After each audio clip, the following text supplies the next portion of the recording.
রাজধানী খিলক্ষেতে 5 বছরের শিশু ধর্ষণ অভিযুক্ত এক কিশোরকে ব্যাপক গণপিটুনি দিয়েছে বিক্ষুব্ধ জনতা। নির্যাতনের শিকার শিশুটির অবস্থা আশঙ্কাজনক, চিকিৎসাধীন রয়েছে ঢাকা মেডিকেলে। এই ঘটনায় অভিযুক্ত কিশোরকে থানায় নেওয়ার সময় পুলিশের গাড়িতে হামলা করে বিক্ষুব্ধ জনতা। অভিযুক্ত কিশোরকে টেনে হেঁচড়ে বের করে প্রচণ্ড মারধর করে গুরুতর আহত হয় সেই কিশোর। উত্তেজিত জনতাকে সামাল দিতে গিয়ে আহত হয়েছেন কয়েকজন পুলিশ সদস্য। 5 বছরের ছোট্ট শিশু মঙ্গলবার দুপুরে যায় নানি বাড়ি। অভিযোগ, সে সময় সিঁড়ি থেকে তাকে ধরে নিয়ে ধর্ষণ করে জানমিয়া নামে এক কিশোর। ভুক্তভোগী ওই ছোট্ট শিশু নানির কাছে গেলেও নির্যাতনের বিষয়ে কিছু বলতে পারছিল না। শিশুটির স্বজনরা প্রাথমিকভাবে আশপাশের কয়েকটি হাসপাতালে ভর্তির চেষ্টা করে। সবাই শিশুটিকে ঢাকা মেডিকেলে নেয়ার কথা বললেও এক পর্যায়ে লোকলজ্জার ভয়ে বাসায় ফিরে আসে পরিবার।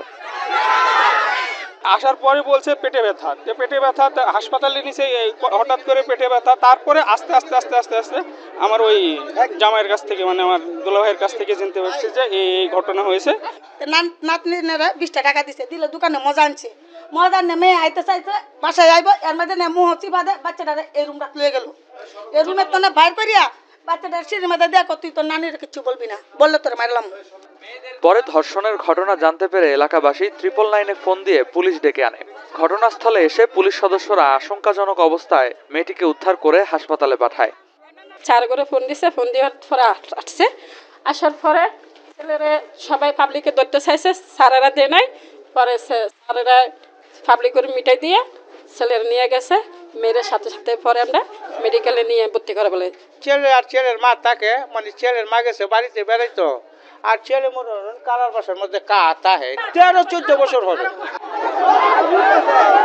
রাতে সেই কিশোরকে আটক করে থানায় নিয়ে যাওয়ার সময় এলাকাবাসী পুলিশের গাড়ি ভেঙে তাকে বের করে গণপিটুনি দেয়। উত্তেজিত জনতার গণপিটুনিতে গুরুতর আহত হয় সে। জনগণ যারা ছিল ওকে বের করে গণপিটুনি দিয়েছে। এই দেশের আইন কি জানি না, কিন্তু আমাদের মন থেকে আমরা বলি যে যেটা করা হয়েছে একদম ঠিকভাবে করা হয়েছে। দর্শনের বিচার করতে গেলে বছরের পর বছর চলে যায়, দোষীটা বিচার পায় না, যার জন্য জনগণ বাধ্যতামূলক আইন হাতে তুলে নেয়। বিক্ষুব্ধ জনতাকে সামলাতে গিয়ে এ সময় আহত হন বেশ কয়েকজন পুলিশ সদস্য। পরে পরিস্থিতি নিয়ন্ত্রণে আসে সেনাবাহিনীর হস্তক্ষেপে।